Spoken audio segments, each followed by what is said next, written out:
Here's your small block Ford, just got done running it. Give you a description of this combination. It's got the AFR cylinder heads on it. It's EFI, got the Pro-Am manifold. Holley throttle body, obviously Holley Terminator X fuel management. It's got a custom grind hydraulic roller, custom pistons, rear sump oil pan, Mark's serpentine belt setup on it. Make sure your alternator charges for you and everything. Take you in there, show you ran.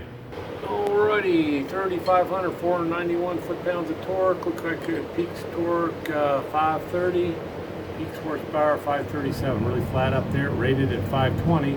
Obviously, the EFI and all the manifold and stuff helps it run up there.